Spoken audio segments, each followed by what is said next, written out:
সে শুধুমাত্র তোমার দেহকে ভালোবাসতো।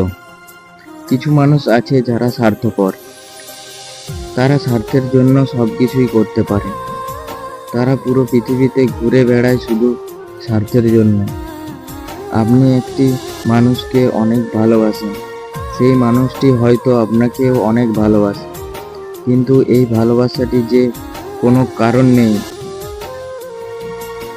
যে কোনো সময় নষ্ট হয়ে যেতে পারে।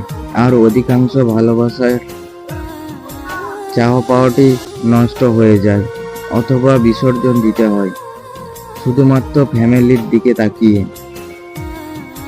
কিন্তু যারা সত্যিকারের মন থেকে কাউকে ভালোবাসে, তাদের ভালোবাসা চিরকাল ভালোবাসায় থেকে যায়।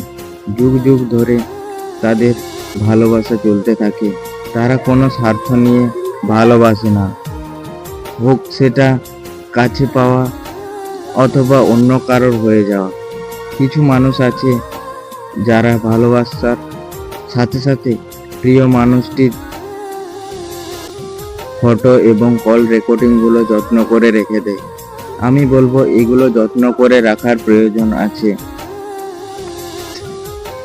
আমরা আমাদের প্রিয় মানুষগুলোর এতটাই ভালোবাসি যে তাদের কথা এবং তাদের ফটোগুলো বারবার রিপ্লাই করে দেখি এবং শুনতে ভালো লাগে। কিন্তু স্বার্থপর মানুষগুলো কি করে জানেন?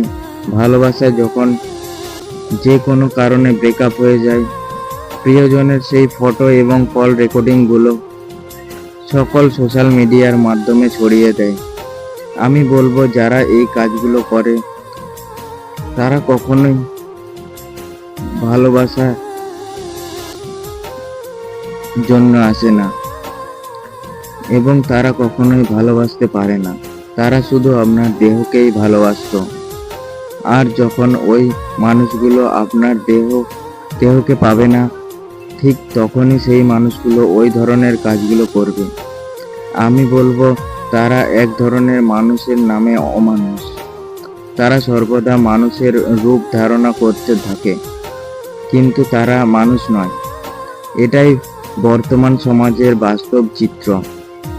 পরিবেশে সবাইকে একটি কথাই বলবো, কাউকে ভালোবাসতে হলে তাকে নিঃস্বার্থভাবে ভালোবাসুন, তবেই আপনি সফল